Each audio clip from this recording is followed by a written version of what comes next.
Les éditions Télème présentent un enregistrement intégral de Everglades de R.J. Ellory, lu par Christophe Kézac. Chapitre 1. Août 1976. La nuit avant la fusillade, Garrett Nelson eut le sommeil d'un homme attendant son exécution. Moite de transpiration, les membres pris dans un garrot de drap mouillé, il entrait et sortait de l'état de veille dans des sursauts. Se redressant soudain, il était persuadé d'entendre des sons qui se révélaient ne pas exister. Réalité et imagination se rejoignaient, comme reflétés dans un étrange palais des glaces. Tantôt, il se pensait ailleurs ou plus jeune, tantôt il errait dans une maison obscure en quête d'une personne inconnue. Des ombres bougeaient avec lui, mais il ne voyait pas qui les projetait. Il se dirait ensuite que ses rêves fragmentés et à demi oubliés avaient été prémonitoires de ce qui l'attendait dans les jours suivants comme dans les mois à venir. Lorsque, enfin, la lumière sépara le ciel de la terre, Nelson se leva et entra dans la douche. Il essaya de se rappeler ce qu'il avait vu, les bruits qu'il avait entendus, mais le tout se dissipait comme la brume à la surface d'un fleuve. Nelson était shérif adjoint du comté de DeSoto depuis à peine plus de 8 mois. Son prédécesseur, Walt Barrow, n'était resté que pendant les 4 ans de son mandat, après quoi il s'était laissé persuader par ses beaux-parents, sa femme était enceinte de leur 3e enfant, de chercher un emploi moins exigeant et potentiellement moins dangereux. Aux dernières nouvelles, il travaillait dans l'assainissement, et il était aussi malheureux que l'on peut l'être. Le shérif Eugene Bixby avait été réélu. C'était un homme bon et honnête. Lorsqu'il lui avait demandé s'il se sentait prêt à reprendre le flambeau, Nelson avait accepté sans hésitation. Nelson n'avait pas l'ambition de devenir shérif. C'était un poste qui lui semblait purement administratif, avec obligation de rendre des comptes de ses moindres faits et gestes à des politiques anonymes.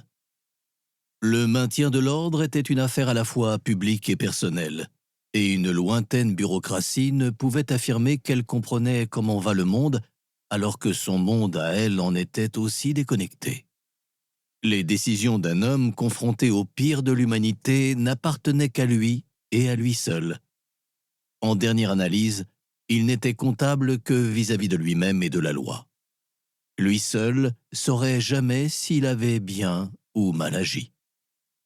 Un peu après 8 heures, le mercredi 4, Nelson quitta sa banlieue de Fort N, direction Arcadia et le bureau du shérif. Le ciel ne promettait qu'une journée moite et chaude de plus. En Floride, les orages ne dégageaient pas l'air, mais ne faisaient que l'épaissir. Comme chaque fois, Nelson s'arrêta à un diner de Lakes Avenue le temps de prendre un café et une pâte d'ours. L'essentiel était d'arriver au bon moment. Trop tôt et le café était un jus tiédasse à peine filtré. Trop tard et il était assez corrosif pour dérouiller des panneaux autoroutiers. April Sherman se tenait au comptoir. Nelson avait un peu flirté avec elle à l'adolescence. Elle ne s'appelait plus Sherman depuis son mariage avec un Griffin. Son mari, garagiste du côté de North East Rhone, était un alcoolique. Vivre avec un tel homme lui laissait un étrange sentiment d'impuissance qu'elle portait comme une ombre. Avec 2 petits à nourrir, elle était coincée pour de bon. Nelson monta sur un tabouret de bar. « Salut April! Alors ça roule ?» April glissa sa patte d'ours dans un sac avec un sourire las. « On fait aller. Tu sais ce que c'est, Garrett ?» En se retournant au moment de partir, Nelson constata qu'elle ne l'avait pas lâché des yeux. Il la revit adolescente. Un vrai feu d'artifice. Toutes les étincelles qu'elle avait pu avoir dans la tête avaient été mouchées depuis longtemps par la brusque réalité de la vie. Fort N se trouvait au nord-est d'Arcadia. Comme toutes les villes du Florida Heartland, elle avait peu en sa faveur. On eût dit l'envers d'un décor de cinéma dans un studio jadis grandiose, avec des bâtiments commencés et laissés inachevés. Au fil du temps, ils avaient pris l'apparence de maisons en ruine plutôt que de constructions jamais terminées. La délinquance juvénile, le trafic de drogue, les larcins dans les magasins de spiritueux, les violences domestiques, les abandons d'enfants et les vols de voitures y étaient bien représentés, et le maintien de l'ordre était une affaire de routine. Comme N-City, à 110 km au nord à vol d'oiseau, elle tenait son nom du colonel confédéré Henry Haynes. Mais N-City, c'était une jungle différente. Quelques années plus tôt, Ringling Brothers avait ouvert Circle World, qui, grâce au tourisme, brassait d'énormes sommes d'argent. Nelson se doutait bien qu'un tel investissement n'avait pas pu faire autrement que d'attirer le lot habituel de voleurs et d'escrocs. Plus les lumières sont grandes, plus noires sont les ombres. Pour le moment, et pour autant qu'il puisse prévoir, il était très bien là où il était. Lorsqu'il arriva au bureau, le shérif Bixby se tenait sur le pas de sa porte derrière le standard. « Viens par ici, Garrett », dit-il d'une voix posée. Nelson le suivit, non sans jeter au passage un coup d'œil à la secrétaire Marla Cooper. Marla, désormais au début de la cinquantaine, tenait la baraque depuis plus de 20 ans. « Je crois que tu vas te faire virer. Il a dû finir par s'apercevoir que tu passais ton temps à jouer, à boire et à séduire les femmes. »« C'est ça. Et tant qu'à faire, je crois que je vais bientôt en trucider une. »« Mes garçons te laisseraient pas filer. Après, on repêcherait tes tripes des profondeurs du lac Placide. »« Garrett !» tonna Bixby dans son bureau. « Allez, file, mon grand, » dit Marla. « Comment est-ce qu'un homme a pu tomber amoureux de toi ? Mystère, » répondit Nelson. Bixby se tenait à côté de la fenêtre. Il se tourna lorsque Nelson entra. « On a un beau merdier dans le comté de Highlands. Tu connais le shérif là-bas ? Sam Cox ? Bien sûr que je le connais. Il lui manque un homme pour un truc, et il nous demande de l'aide. » Nelson s'assit. « Quel truc ? J'ai pas tous les détails, mais c'est une histoire de drogue. L'aire de camion de la 27 vers Vénus. Une plaque tournante à ce qu'il paraît. Des cargaisons passées par Naples. D'après Sam, elles arrivent par bateau via le golfe du Mexique et, une fois déchargées, elles repartent en camion direction Orlando. Avec un changement de véhicule en cours de route. Il a mis la DEA sur le coup. Les Fed aussi, je suis prêt à parier. Mais il veut être là lui-même. Il m'a demandé si je pouvais t'envoyer là-bas pour lui prêter main forte. S'ils ont la DEA et les Fed, à quoi bon le bureau du shérif ? Ah, je sais pas, Garrett. Question d'ego, sans doute. Tu sais bien comment sont les gens. Ils ont leur précaré. En tout cas, Sam est un vieil ami et il m'a demandé de l'aide. Je vais pas lui dire non. Ok, aucun problème. Je pars tout de suite ? Ouais, dès que possible. Passe au bureau du shérif à Sebring. S'ils ont besoin de toi pendant plus d'une journée, ils te trouveront un endroit où loger. Et tiens Marla au jus !» Nelson se leva. « Je sais que tu feras du bon boulot, Garrett, mais fais bien attention. La drogue, c'est pourri, et le trafic de drogue, c'est un trafic de pourri. » Chapitre 2. Nelson prit la 70 direction est, puis la 27 direction nord après Lake Placid. Lorsqu'il arriva à 10 heures passées dans le bureau du shérif du comté de Highlands, on le fit entrer dans une salle de réunion. Sam Cox présidait l'assemblée. « C'est Bixby qui vous envoie, mon grand ?»« Oui, shérif, je suis l'adjoint Nelson. »« Bienvenue à Sebring. Installez-vous. » Nelson s'exécuta. Il observa la pièce. 8 hommes en uniforme étaient installés autour de la table, avec encore 2 hommes en costume debout, dos à la fenêtre. Sans doute des Feds, se dit Nelson. « Bon, c'est une opération de la DEA, dit Cox. Nous, on est là que pour apporter du renfort. L'héroïsme et le sensationnalisme, c'est niette. Cox fit un signe de tête vers les 2 hommes en costume. Sebring est là en qualité de conseil, mais quoi qu'il arrive, c'est la DEA qui prend les choses en main, ok? Un murmure d'approbation s'éleva dans la salle. Cox s'orienta vers une carte des environs de Vénus. Juste à côté se trouvaient des photos de l'aire de camion. « On a 4 camions !» enchaîna Cox.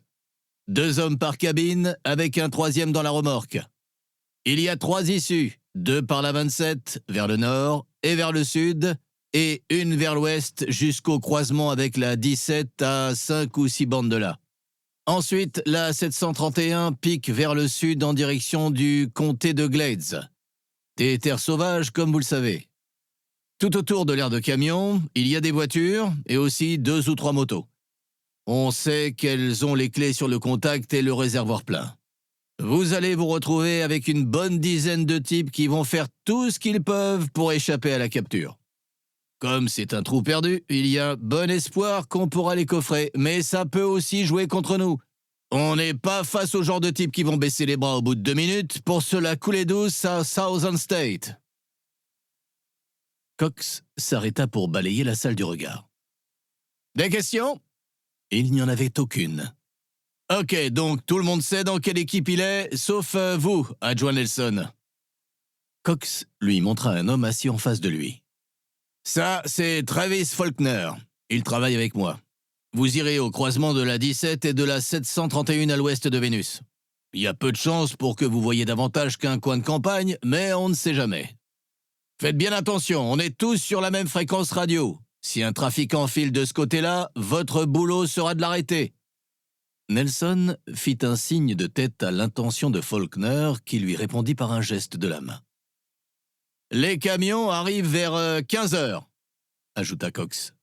C'est l'horaire habituel. Il faut que tout le monde soit en poste à midi au plus tard. Dehors, derrière le bâtiment, Nelson attendit de voir arriver Faulkner. Les autres se dispersèrent par groupes de 2 ou 3. Les Feds restèrent pour s'entretenir avec Cox. Alors, qu'est-ce que t'as bien pu faire pour être embarqué dans ce merdier? Demanda Faulkner aussitôt qu'il eut franchi le seuil. Sans doute ma bonne étoile, répondit Nelson. Bon, je crois qu'on a quelques heures à glander devant nous, et qu'ensuite ce sera pareil. Travis tendit la main à Nelson en souriant. Travis, dit-il. Garrett, répondit Nelson avant de lui serrer la main. On va prendre ton équipement et puis on file. Je connais un endroit où on peut s'arrêter en route pour acheter du café et des sandwichs. Travis Faulkner était un homme avenant et bavard. Plus jeune que Nelson de quelques années, il était en poste au bureau du shérif depuis près de 10 ans. J'ai jamais rien voulu faire d'autre, à part me saouler la gueule et faire des conneries. Mais au bout d'un certain temps, tu t'attires des ennuis et ça te retombe dessus. Là, j'ai rencontré une chouette fille, on vit ensemble et on a décidé de fonder une famille. Et toi, tu es marié? Non, dit Nelson, malgré tous mes efforts. Ah, t'as pas envie d'une famille? Si, j'y pense. Alors pense-y un peu plus fort. Le temps est la seule chose contre laquelle on puisse rien faire. Nelson ne répondit pas. Il regarda par la fenêtre. Bon, mais c'est pas mes oignons, dit Faulkner. On se connaît depuis à peine 2 minutes. J'ai pas à te faire la leçon. Y a pas de mal, répondit Nelson. Et puis tu as raison. Il faudrait que j'y pense un peu plus fort. La voiture ralentit, engagea un virage. En tout cas, la priorité pour le moment, c'est ces sandwichs. Dans le comté, il n'y a pas mieux pour le porc braisé et le coleslaw que l'endroit où je t'emmène. Faulkner et Nelson arrivèrent bien avant midi à leur poste d'observation en retrait de la 17 et de la 731. Faulkner confirma la chose par radio.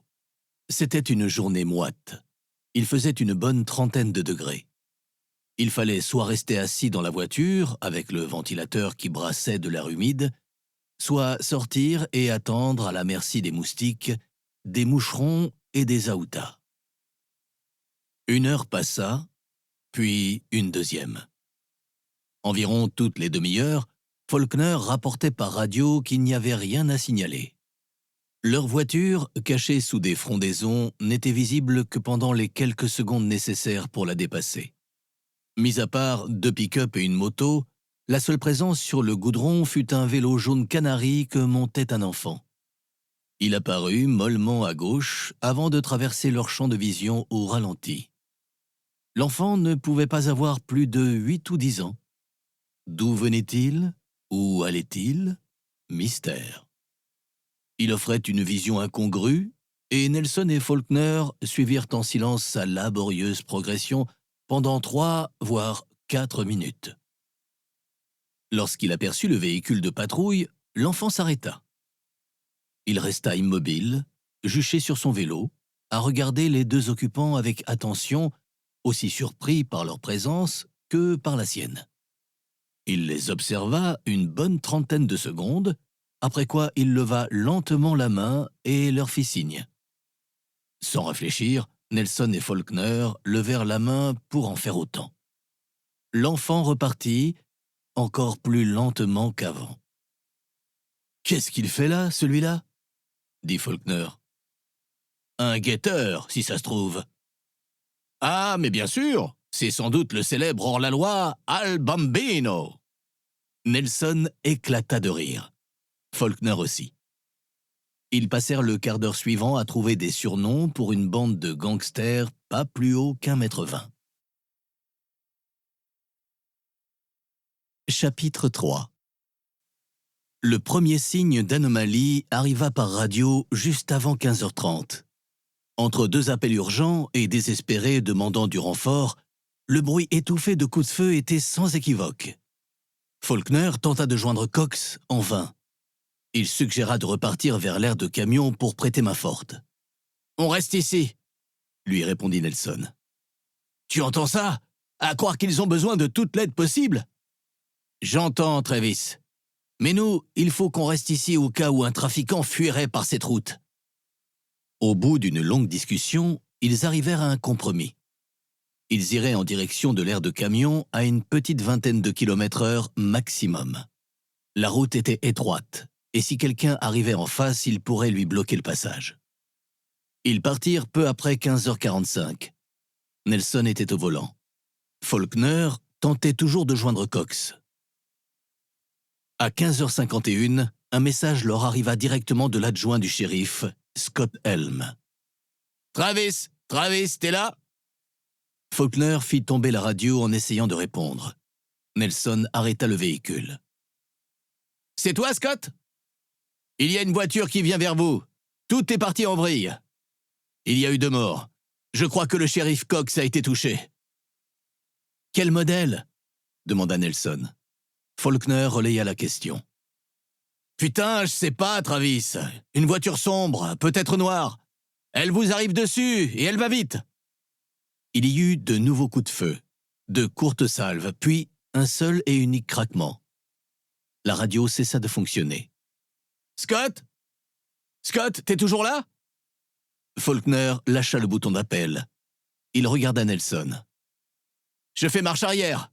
dit ce dernier. Il remonta la route, se mit en travers pour bloquer le passage, puis coupa le moteur. Sortant du véhicule, il dit à Faulkner de prendre les 2 fusils. Quelques instants après, ils attendaient accroupis de chaque côté de la voiture. Nelson abrité derrière le capot, Faulkner derrière le coffre. Nelson sentait son cœur battre dans sa poitrine. Il avait la bouche sèche et les mains moites. Il les essuya sur son pantalon, maintenant son fusil droit, se retournant vers la route par laquelle ils étaient arrivés. Il regarda Faulkner. Son visage était blême. « Tiens bon, Travis, ils nous auront pas !» Faulkner fit oui de la tête mécaniquement. Tout en lui trahissait une panique aveugle. En plus de 10 ans au bureau du shérif, Nelson pouvait compter sur les doigts d'une main le nombre de fois où il avait dû sortir son arme de service. Il n'avait tiré qu'une seule fois, et encore pour un coup de semonce. Mais voilà qu'un affrontement se profilait, et l'homme qu'il avait à sa droite semblait encore moins sûr que lui quant à la façon dont les choses allaient se présenter.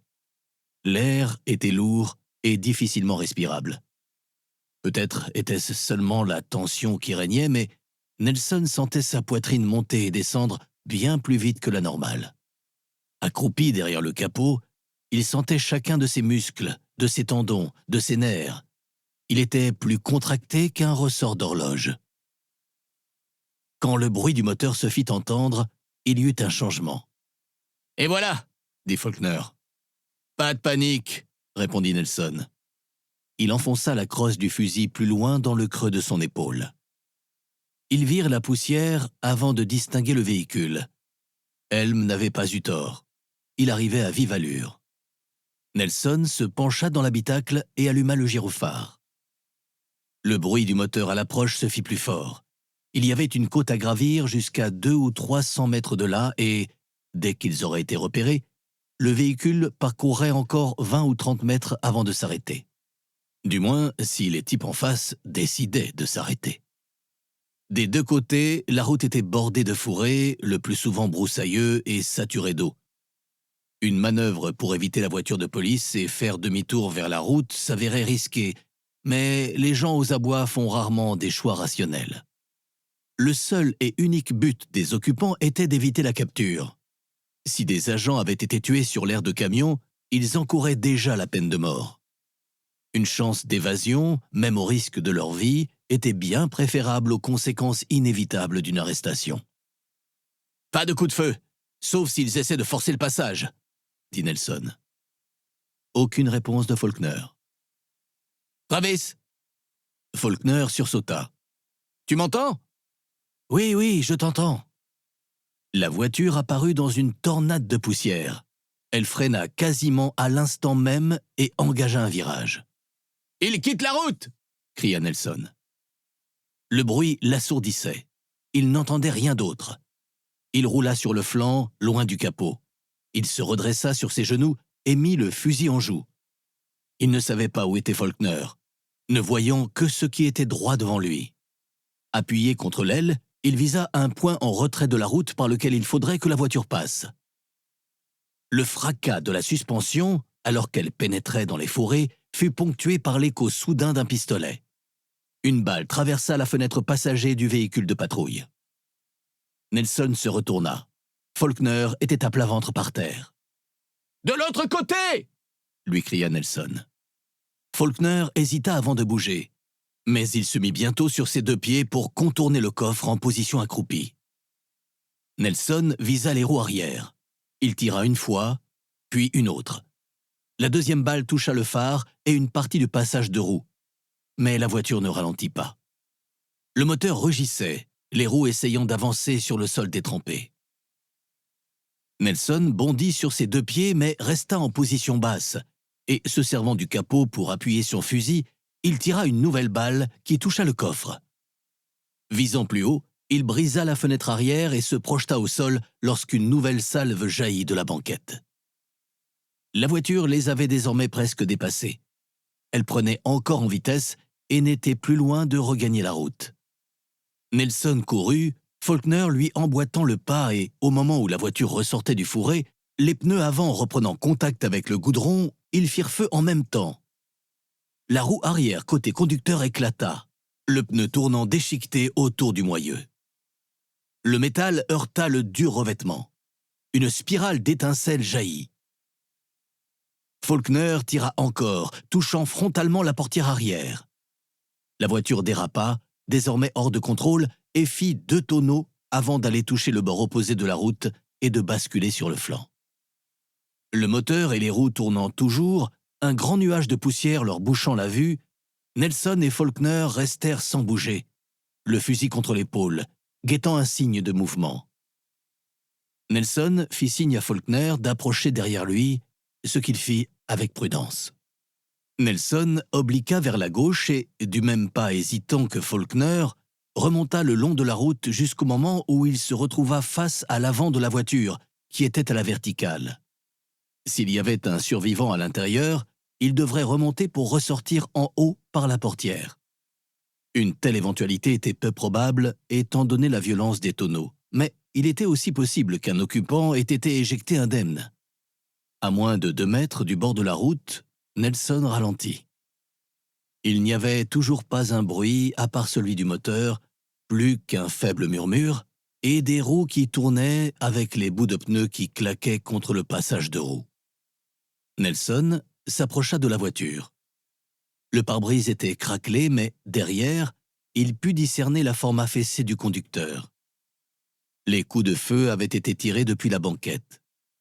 L'auteur était peut-être encore à l'intérieur, peut-être encore conscient, prêt à reprendre sa cavale dans une vaine tentative d'échapper à la loi.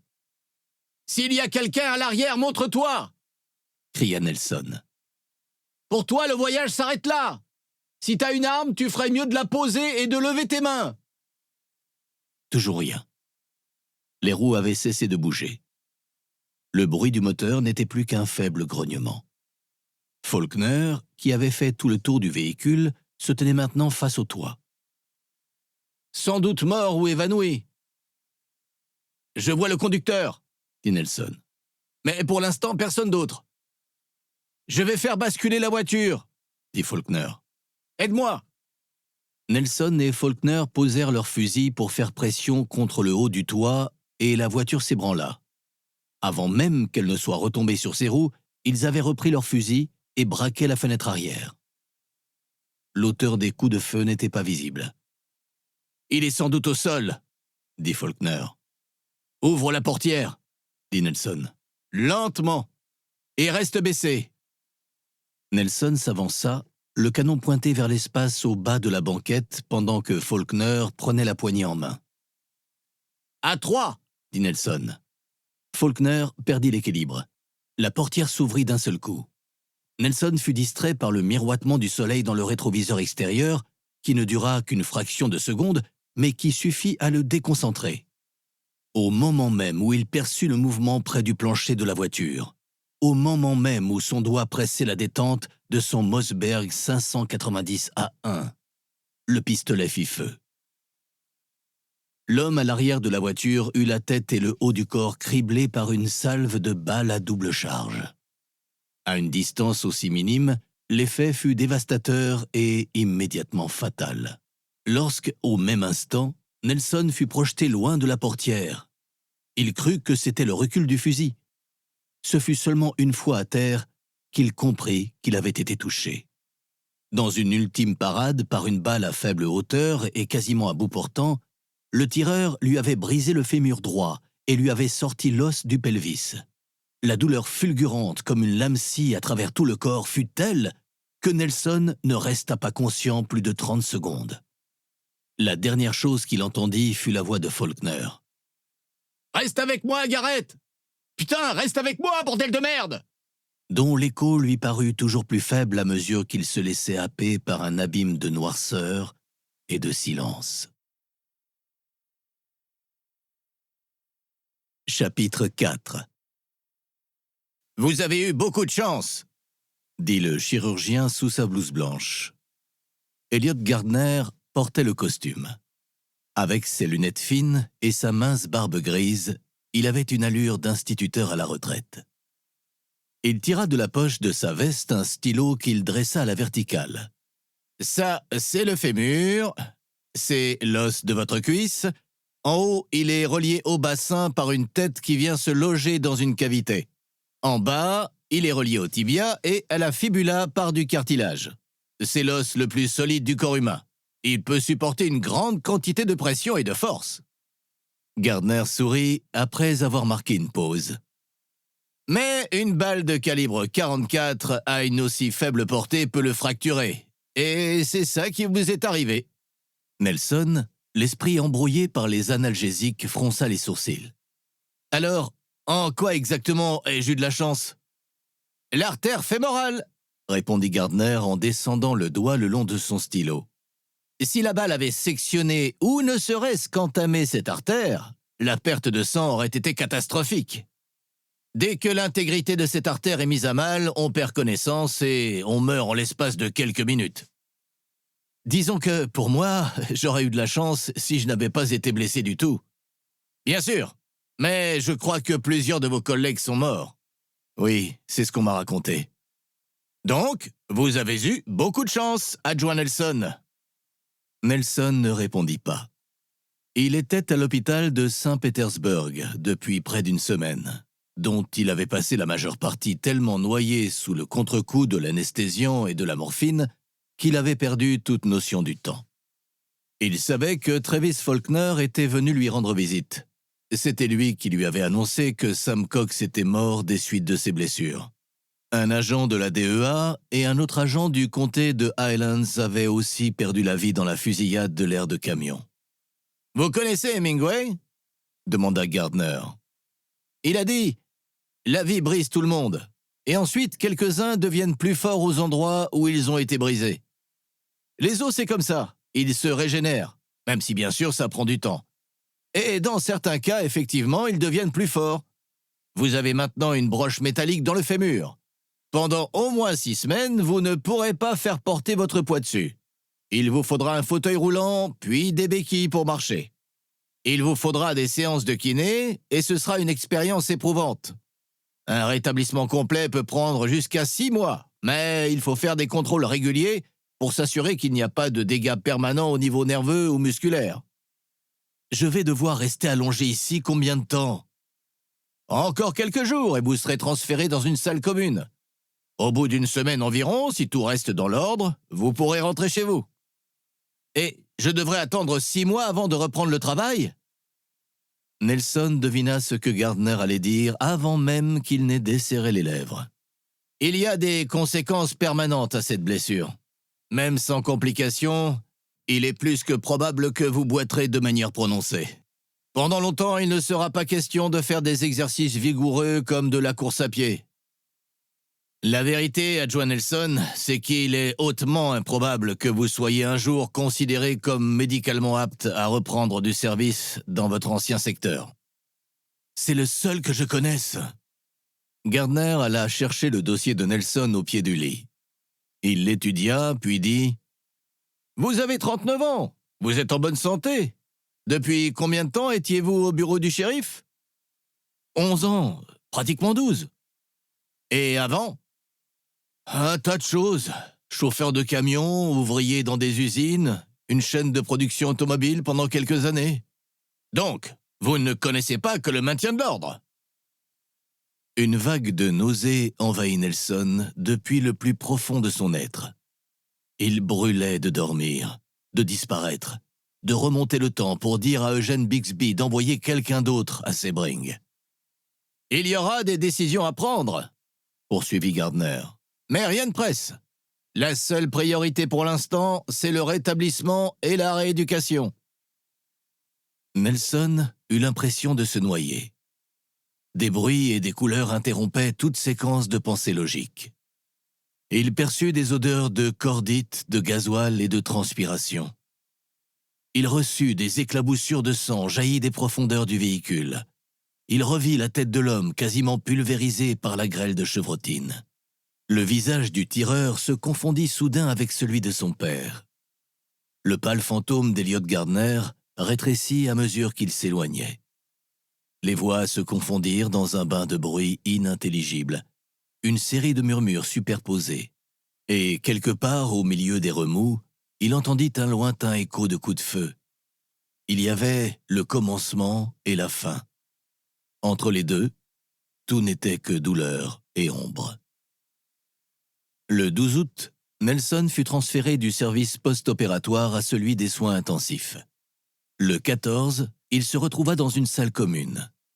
Gardner lui annonça qu'ils allaient réduire ses analgésiques dans les 7 à 10 jours à venir.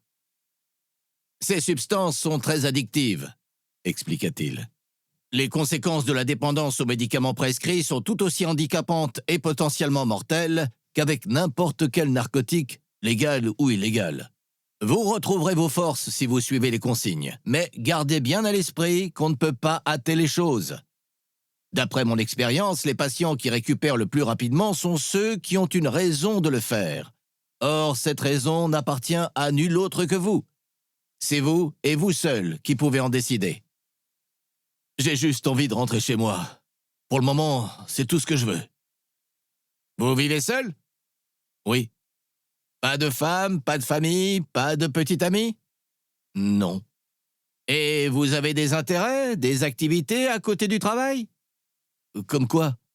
Ah, je sais pas. Lire, marcher, remettre en état de vieilles automobiles. Le genre de choses que font les gens. Pas du tout. Dans ce cas, il va falloir chercher. Vous ne retrouverez toute votre mobilité qu'au bout de plusieurs mois. Et il va falloir que vous ayez quelque chose de constructif pour vous occuper la tête et les mains. Je vais y réfléchir. Gardner hocha la tête d'un air compréhensif. Vous vous sentez déprimé? Non. Frustré, oui. Pas déprimé. Avez-vous des inquiétudes vis-à-vis de l'avenir, vis-à-vis de la suite? Des craintes de ne pas retrouver de travail? J'ai de l'argent de côté, et je toucherai sans doute une pension d'invalidité du bureau du shérif. J'aurai le temps de trouver. C'est vrai, mais vous ne vous en tirerez pas seul. Même si vous êtes résilient et déterminé, il faut qu'il y ait quelque chose de plus dans votre vie que de regarder la télé et de boire des bières. Pourquoi vous intéressez-vous à ce que je vais faire? Parce que votre santé physique est liée à votre santé psychique et émotionnelle. Les deux sont étroitement liés. Plus on a de raisons de se remettre, plus vite on se remet. C'est aussi simple que ça. Il y a une foule d'études sur le sujet. Nelson ne répondit pas. Après-demain commenceront vos séances de kiné. Il y en a pour 8 jours et si après vous allez bien, on vous laissera sortir. Vous devrez revenir faire 2 à 3 séances par semaine. Et il y a quelqu'un qui peut vous amener ici? Nelson fit non de la tête. Alors on trouvera un moyen de vous faire venir. Il doit bien y avoir une clause là-dessus dans votre assurance médicale. Ok. Vous avez des questions? Non, mais s'il m'en vient une, j'imagine que vous serez dans les parages. Plus tard, dans la vague ligne de démarcation entre veille et sommeil, Nelson fut assailli d'images. Pour la plupart, elles n'avaient aucun sens. Mais certains moments d'apparente lucidité étaient doués d'autant de substance que la réalité. Il se vit debout dans un champ, les bras tendus, entouré d'un nuage complexe de couleurs toujours changeantes qui défilaient au ralenti. Les couleurs se rompirent en autant de fragments, puis ce fut comme une immense nuée d'étourneaux qui balaya son champ de vision dans un sens et dans l'autre. Le bruit, tel le vent, des battements de cœur ou des voix lointaines, montaient et descendaient sans cesse. Il se sentait petit, insignifiant, futile. Il avait l'impression d'être creux, transparent, une coquille vide. Il y avait un sentiment d'attente, de hâte, mais sans anxiété ni trouble. Il était calme, patient, et il écoutait les bruits avec attention, comme à l'affût d'une raison à ce qui lui arrivait. Aux premières heures du jour, il demanda de l'eau. Il avait la gorge sèche. Il confia à une infirmière qu'il rêvait avec plus de fréquence et de clarté que jamais. « Ils ont souvent cet effet-là, » lui répondit-elle. « Les analgésiques. » Il fit oui de la tête, mais sans y croire. Il lui arrivait quelque chose d'important, mais il n'avait aucune idée de ce que c'était. Chapitre 5. Le lundi 16, en milieu de matinée, l'infirmière qui lui avait apporté son petit déjeuner lui annonça l'arrivée de sa kiné avant midi.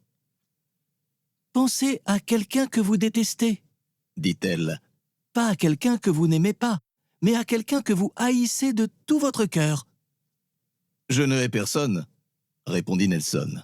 « Pas pour l'instant. » La kiné, lorsqu'elle arriva, ne correspondait pas du tout à l'idée que Nelson s'en était faite.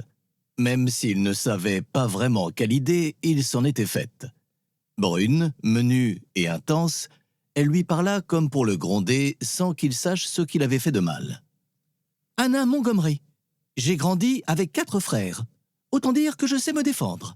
Je suis immunisée contre le chantage émotionnel, les mauvaises excuses et toute prétention que vous pourriez avoir de connaître mon métier mieux que moi. Vous pourrez toujours chercher des raisons ou des prétextes. Il faudra que vous fassiez ce que je vous demanderai de faire. » Bon, ravi de savoir à quoi m'en tenir. Anna s'assit au bord du lit de Nelson. J'ai 37 ans, je suis célibataire. Que ce soit avec vous ou avec n'importe qui d'autre, je ne cherche à entretenir que des rapports purement professionnels. Et si vous commencez à m'emmerder, je vous ferai changer de kiné.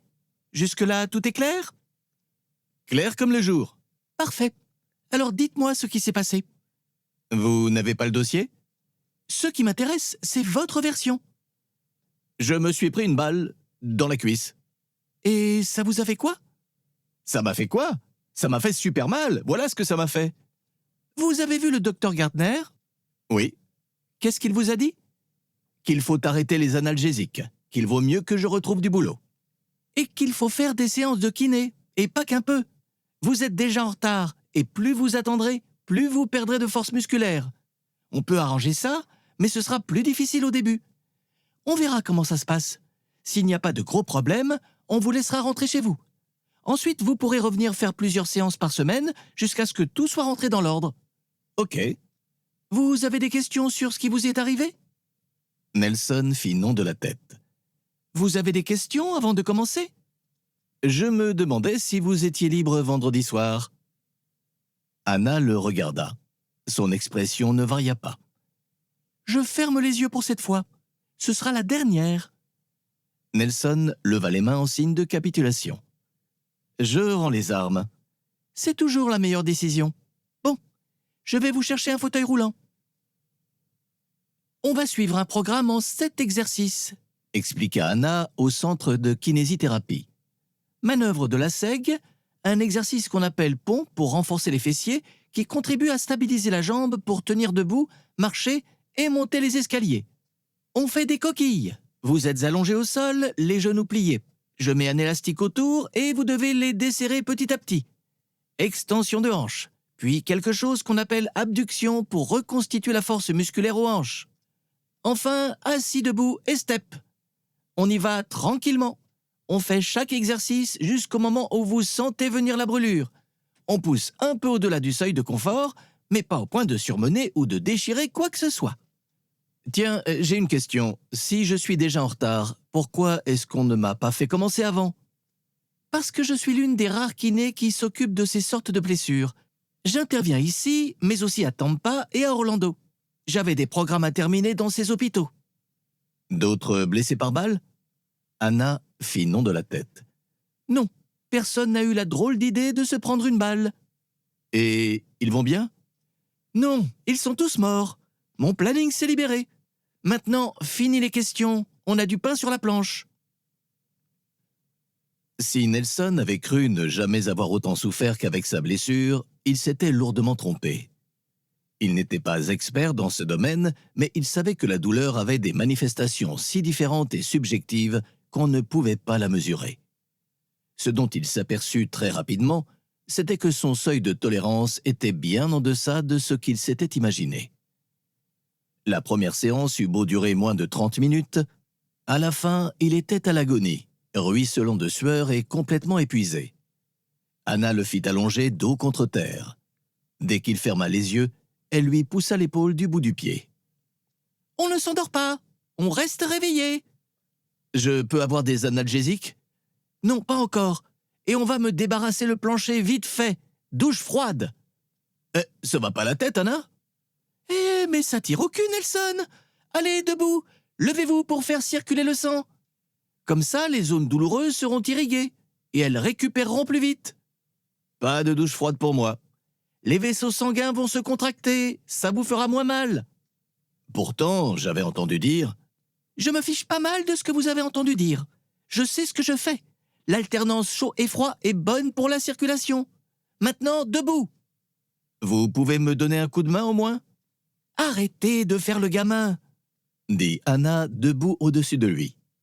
Débarrassez le plancher, ou on reprend toute la série depuis le début.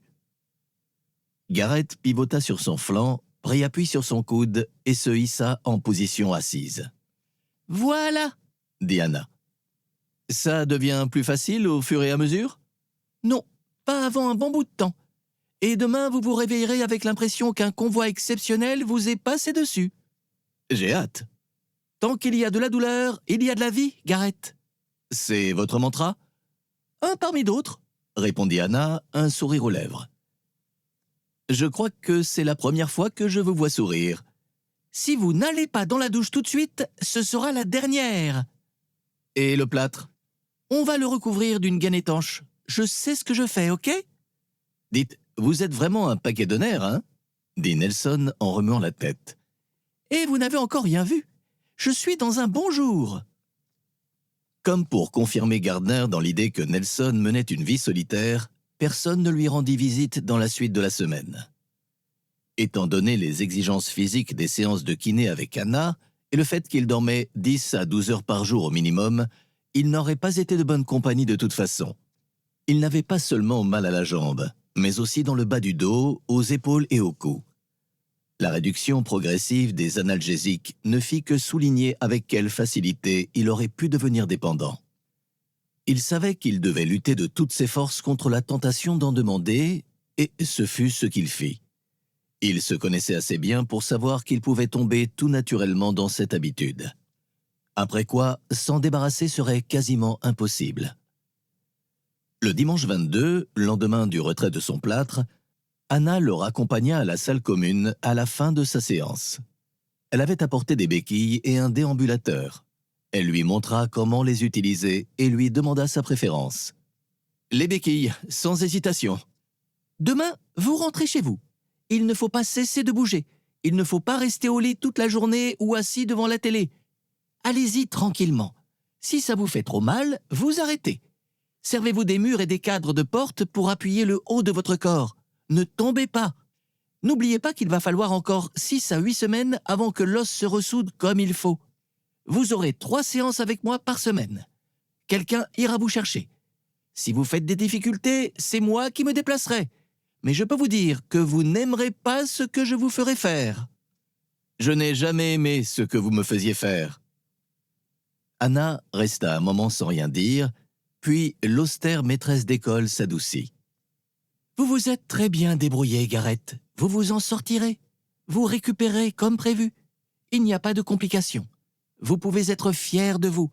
Vous m'avez causé 2 fois moins d'ennuis que la plupart des gens. » »« Tiens, vous pourriez me mettre ça dans une lettre de recommandation ? Cause 2 fois moins d'ennuis que la plupart des gens. » »« Vous avez réfléchi à ce que vous allez faire ? » ?»« Pas vraiment, non, » répondit Nelson en remuant la tête. « Vous avez bossé combien de temps au bureau du shérif ? » ?»« Plus de 10 ans. » »« Un style de vie, n'est-ce pas ? » ?»« C'est vrai que ça peut donner cette impression. »« Et vous ne pouvez pas reprendre ? » ?»« Il semblerait que non. Je boite, comme vous le savez. Gardner m'a dit que ma jambe droite faisait maintenant 2,5 cm de moins que la gauche. »« Et vous voulez rester dans le même domaine ? » ?»« Comment ça, dans le même domaine ?» Anna haussa les épaules. « J'ai un père et un frère dans l'administration pénitentiaire, à Southern State. Peut-être auriez-vous envie de voir avec eux s'il y a des possibilités là-bas ? » ?»« Et ils embauchent des infirmes ?» Anna lui prit la main et la serra d'un geste rassurant. « Dites, madame, pas de proximité avec les patients » fit Nelson en retirant vivement ses doigts. « Quel idiot !» dit Anna en éclatant de rire. « Gentil, mais idiot !» Elle se leva. « Je viens chez vous demain avant midi avec 2 ou 3 aides-soignants. On déplacera ce qu'il faut pour vous faciliter l'accès aux différentes pièces. On descendra le lit au rez-de-chaussée et on verra comment vous pourrez faire vos courses et sortir vos ordures, les trucs courants. Il y a vraiment personne qui puisse venir vous aider pendant quelques semaines ? » ?»« Non. »« Pas de famille ? » ?»« Mon père est mort. Ma mère vit à Murdoch. Mieux vaut la laisser en dehors de cette histoire. »« Elle ne sait pas que vous êtes ici ? Elle n'est pas au courant de ce qui vous est arrivé ? » ?»« Non, et c'est aussi bien comme ça. »« Parce que ? » ?»« Parce qu'elle est folle dans son genre, Anna, et que je n'ai pas besoin de ça. »« Et vous n'avez ni frère ni sœur ? » ?»« Non. »« Et des amis, des collègues au bureau du shérif ? Peut-être un voisin ou une voisine ? » Nelson fit non de la tête. « Donc, en plus d'être handicapé du corps, vous l'êtes aussi du cœur. » Nelson la fixa du regard. Anna lui rendit l'appareil. « C'est rédhibitoire pour le travail en prison ?» Anna éclata de rire. « Ah, je dirais plutôt que c'est une condition sine qua non. »« Alors, c'est dans la poche. »« C'est ça. Et sinon, vous retournerez à votre triste vie, sans famille, sans amis, sans boulot. Mince, vous n'aimez vraiment personne ? » Nelson haussa les épaules. « Disons que je vous déteste un peu moins que la semaine dernière. » Chapitre 6. Le mercredi 25, dans la matinée, le shérif Bixby vint frapper à sa porte. « J'aurais dû aller te voir à l'hôpital, Garrett, mais putain, ce merdier a pris des proportions épiques. »« Entrez, monsieur le shérif, » dit Nelson en reculant lentement sur ses béquilles. Il laissa Bixby refermer la porte. « Tu as besoin d'aide, mon grand ?»« Ça va. Plus je pratique, plus c'est censé devenir facile. »« Et c'est vrai, ça devient plus facile ?»« Ça fait très mal. Parfois, j'ai l'impression que ça se détend, puis ça se raidit à nouveau. Mais dis-moi, » ajouta Nelson en remuant la tête. « On a perdu 3 hommes, c'est ça ?» Ils arrivèrent dans la cuisine. Nelson demanda à Bixby s'il voulait du café. « Merci, je voulais juste passer prendre des nouvelles. » Bixby s'assit à la table de la cuisine. Nelson posa ses béquilles en appui contre le mur et s'installa en face de lui. « Je sais que je ne reviendrai pas, shérif. Le docteur me l'a déjà dit. »« Bon, tu connais mon sentiment là-dessus. »« Ton sentiment ou le mien, c'est pas vraiment le sujet. C'est comme ça, il faut que je trouve autre chose. »« Tu toucheras une pension. »« Je sais, mais c'est pas pareil qu'un salaire, et puis je suis pas du genre à passer le restant de mes jours à ne rien faire. »« Bon, tu sais qu'on les a tous eus. 11 qu'ils étaient. 5 morts, 6 prisonniers. Détention, trafic de drogue, délit de fuite. Avec les 3 homicides, ce sera soit perpète, soit la chaise. » Justice a donc été rendue. Jusqu'à un certain point. La DEA et les Feds veulent remonter au sommet de la chaîne alimentaire, mais je ne suis pas très optimiste. En commuant les peines capitales, le procureur de district aura peut-être un peu de marge de manœuvre, mais ces gens sont puissants. Un mec qui crache des noms et qui finit à Southern State, il sait qu'il se prendra un surin dans le cœur à sa première sortie dans la cour. Comme tu me l'avais dit, la drogue c'est pourri, et le trafic de drogue c'est un trafic de pourri. Bixby hocha lentement la tête.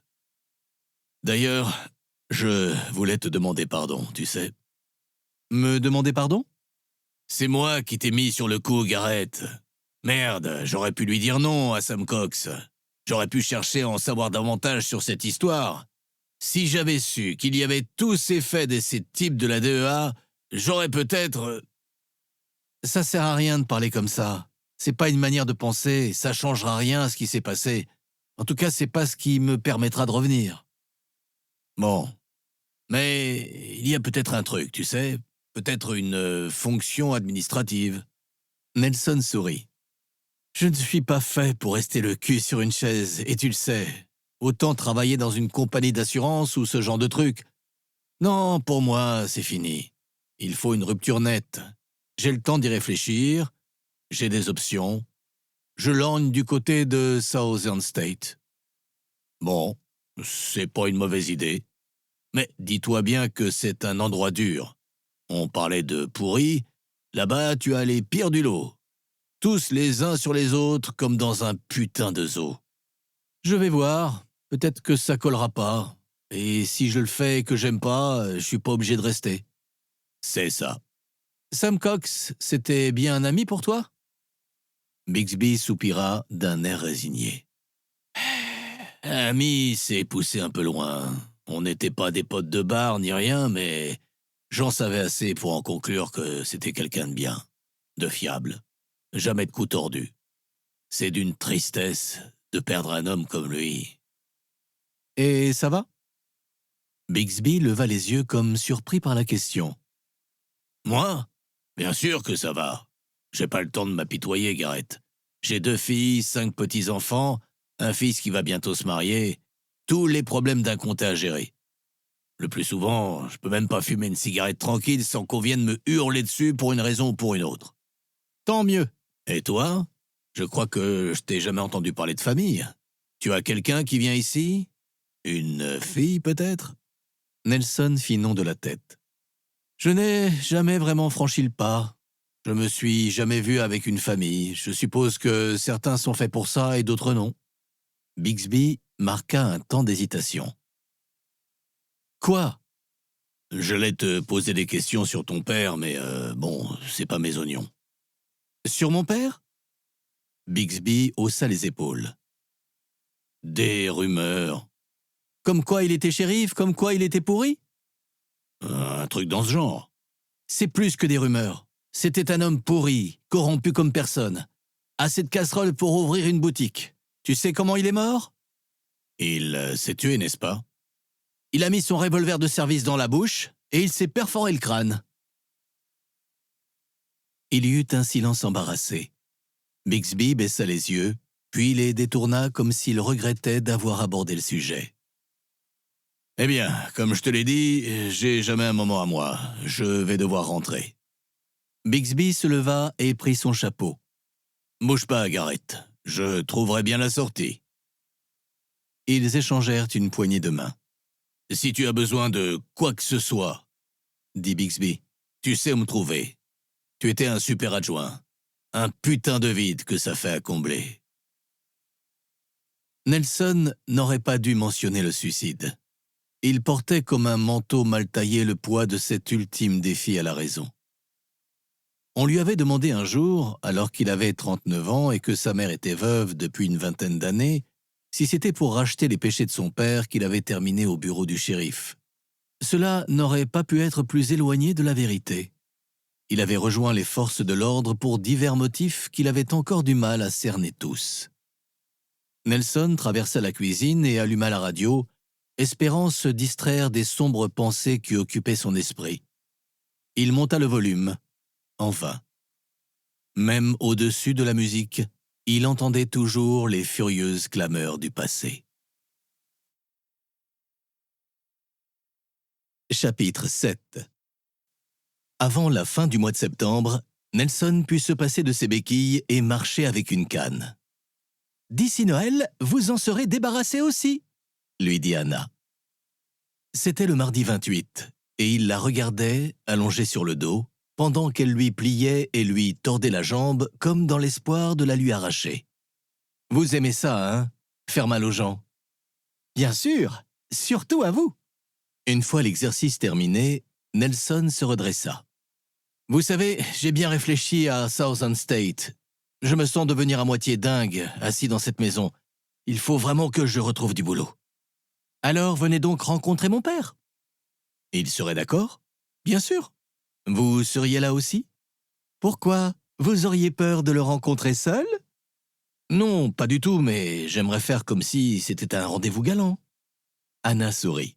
« Faites-vous plaisir, Garrett Nelson. »« Bon, alors, vous allez m'inviter, oui ou non? »« Je vais voir avec lui. »« Vous savez que je ne peux pas encore conduire. »« Je vous emmènerai. »« Donc, ce sera un rendez-vous galant? » Anna poussa l'épaule de Nelson qui retomba sur le dos. « Et maintenant, l'autre jambe !» Et elle recommença à plier et à tordre. Anna se gara devant chez Nelson juste avant 17h le samedi 9 octobre. Nelson avait repassé une chemise pour l'occasion et il avait mis une veste de sport. Il n'avait jamais eu les cheveux aussi longs. Il avait voulu aller chez le coiffeur, mais il s'y était pris trop tard. Pour une raison ou une autre, il se sentait nerveux, parce qu'il aimait bien Anna, mais aussi parce qu'il voulait faire bonne impression sur sa famille. Pour ce qui était d'une relation potentielle, s'il éprouvait des sentiments pour elle, il savait que ceci n'était pas réciproque. Elle n'avait jamais entretenu avec lui que des rapports purement professionnels et elle avait toujours coupé court à ses taquineries avant que celles-ci ne puissent déboucher sur quoi que ce soit. Il avait perdu foi dans sa capacité à lire les gens.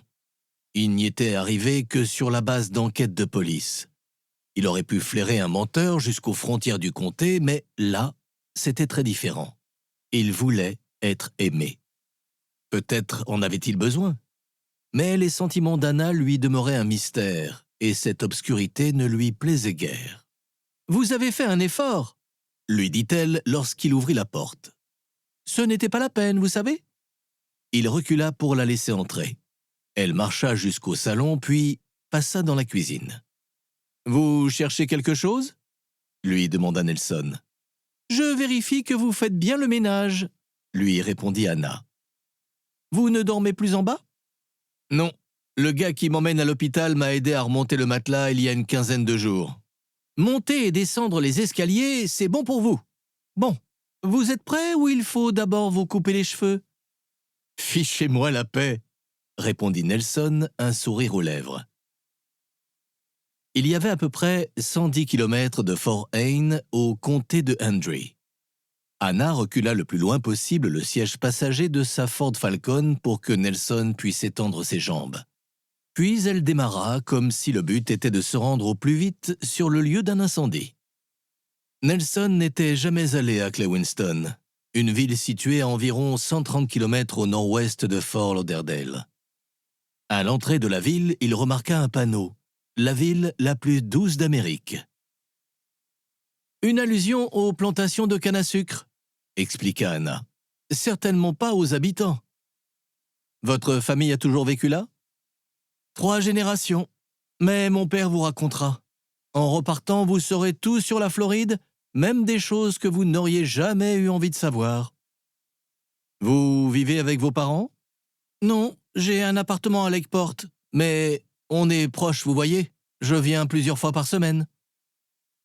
Lorsque Anna se fut garée devant la maison des Montgomery, une grande bâtisse de style espagnol caractéristique du littoral, Nelson vit sur la droite un jeune homme sortir d'une extension basse à toit plat de couleur terracotta pour venir les saluer. « C'est Danny !» dit Anna. « Mon frère cadet !» Danny ouvrit la portière passager et tendit le bras pour aider Nelson. « Hello, ravi de vous rencontrer. Et Garrett, c'est ça? » C'est ça. Et vous êtes Danny? Exactement. Nelson se redressa sur ses 2 pieds. Il chancela un moment, pris d'une profonde douleur dans le bas du dos. Il chercha sa canne. Danny s'avança pour lui offrir son soutien. « Commence pas, dit Anna. Il va se débrouiller. » Danny s'écarta, les mains levées en signe de capitulation. « J'imagine que c'est un cauchemar avec elle. » Nelson répondit par un sourire résigné. « Ne le prenez pas pour vous, dit Danny.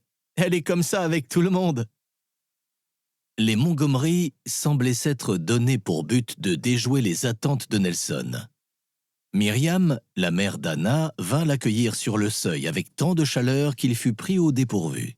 « Je vous remercie de m'avoir invité. Quelle belle maison vous avez là, Madame Montgomery. » « Appelez-moi donc Myriam. »« Eh oui, on est ici depuis assez longtemps pour que la maison soit telle qu'on la veut. Donnez-moi votre veste. » Anna conduisit Nelson jusqu'à la cuisine. Par les larges fenêtres, il aperçut un vaste jardin bien entretenu. 2 hommes, sans doute le père d'Anna et un 2e frère, étaient assis face à une grande table. Les 2 avaient une bière et un cigare, et lorsqu'ils virent Anna, le plus vieux leur fit signe d'approcher. « Mon père, Frank, » expliqua Anna. « Et l'autre, c'est Ray, mon frère, celui qui travaille à Southern State. Venez leur dire bonjour. » Frank se leva au moment où Nelson franchit la porte de derrière. Sans attendre qu'il soit arrivé jusqu'à lui, il s'avança en souriant et lui tendit la main. Nelson lui donna entre 55 et 60 ans. Il avait un visage dur, buriné. Ses cheveux, autrefois châtain clair, grisonnaient aux tempes. Ray, lui, avait les cheveux bruns de sa mère. Son visage exprimait une intensité crispée, comme s'il attendait une mauvaise nouvelle. « Le grand blessé, » dit Frank. « Garrett Nelson, très heureux de vous rencontrer, monsieur. »« Moi, c'est Ray, » dit le frère d'Anna. « Asseyez-vous, je vais vous apporter une bière. »« 2, une pour moi aussi, » dit Anna. Nelson s'installa sur une chaise en face et Anna sur une autre à côté de lui. « Un cigare ?»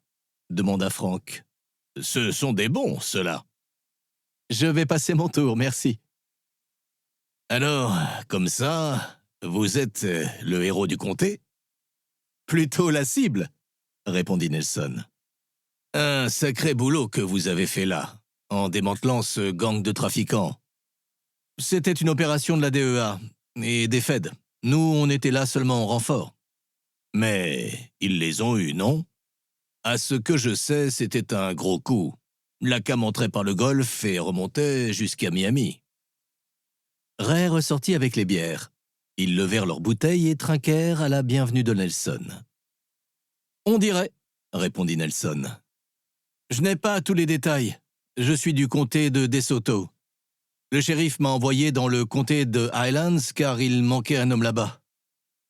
Et à ce que m'a dit Anna, vous n'êtes plus apte à travailler au bureau du shérif. C'est ça. Et vous envisagez de venir nous rejoindre à Southern State? Oui, c'est une possibilité. Et c'est pour ça qu'Anna m'a suggéré de venir en discuter avec vous. C'est pas mal comme boulot, dirait. Ce genre de poste de fonctionnaire, c'est ma stock. Assurance médicale, retraite et tout le bastringue. Je fais ça depuis plus de 30 ans, renchérit Frank. Je m'étais jamais dit que je resterais, et pourtant, c'est ce que j'ai fait.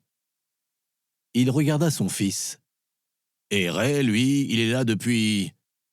ça fait combien de temps maintenant? 12 ans? Bientôt 13.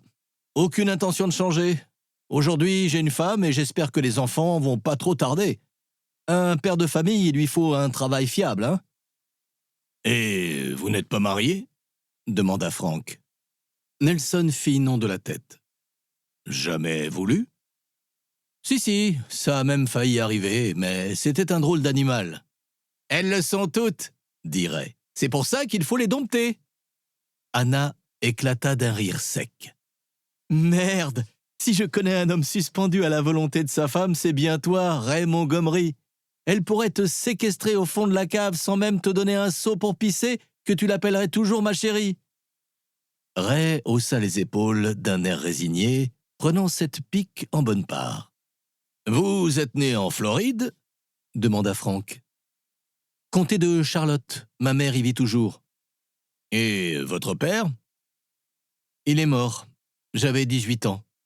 Lui aussi, il était au bureau du shérif, mais il a mal tourné. » Nelson regarda Frank, puis Anna. Sans savoir pourquoi, il avait besoin de parler. « Rien de secret là-dedans. En cherchant, on trouve facilement des choses sur lui. Je sais pas la moitié des affaires où il a trempé, mais ça a suffi à le faire paniquer et il a fini par se tuer.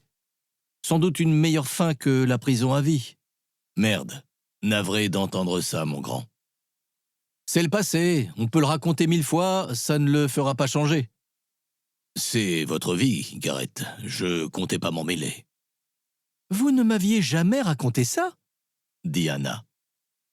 Sans doute pas le meilleur sujet dans une conversation polie. Anna posa doucement sa main sur celle de Nelson. Ce geste de pure empathie ne dura qu'une seconde ou deux. Nelson se dit qu'il ne fallait pas y voir quoi que ce soit et se tint à cette conclusion. « Southern State est un monde à part, » dit Frank. « Vous connaissez l'histoire de la Floride ?» Anna regarda Nelson en souriant. « Je vous avais bien dit que vous auriez droit à une conférence. »« On vous a assez entendu, jeune femme. Ici, le chef, c'est moi. »« L'histoire de la Floride ? Un peu, sans doute. Je sais qu'elle a été espagnole, britannique, puis qu'elle est revenue à l'Espagne après la guerre de sécession. Ensuite, on l'a rachetée aux Espagnols au début du 19e siècle. Mais à l'origine, c'est un territoire indien. Calusa, Meyama, tout ça. Les Européens ont débarqué au XVIe siècle. Ils demandaient qu'à convertir les indigènes, vous voyez. Ils ont construit un tas de missions, dont la plupart ont été détruites dès le début du XVIIIe siècle à cause des raids des colons de la province de Caroline et des Creeks. 60 ans plus tard, la Grande-Bretagne a repris le pouvoir en vertu du traité qui a mis fin à la guerre de 7 ans. Les Espagnols sont partis à Cuba pour la plupart. Et comme vous l'avez dit, elle est redevenue espagnole à peine 20 ans après. Si je vous dis tout ça, c'est que le pénitencier de Southern State a été construit sur le site d'une de ces vieilles missions espagnoles. Il a une longue histoire, écrite en lettres de sang. Les soldats de la province de Caroline, dont je parlais tout à l'heure, ont tué des centaines, voire des milliers d'Indiens. Le reste a été réduit en esclavage. Le site où se trouve Southern State était un camp de détention. « Il ne doit pas en rester grand-chose, » dit Nelson. « Non, presque tout a disparu. »« Sauf le beffroi, » intervint Ray. « C'est là qu'on tue. »« On ne tue pas, Ray, on exécute. Et depuis la réintroduction de la peine de mort en juillet, on n'a exécuté qu'une seule personne. la première depuis 1964. Et comment est-ce qu'on est passé de l'histoire de la Floride au couloir de la mort? Demanda Anna. Si c'est comme ça, j'inviterai plus personne à déjeuner.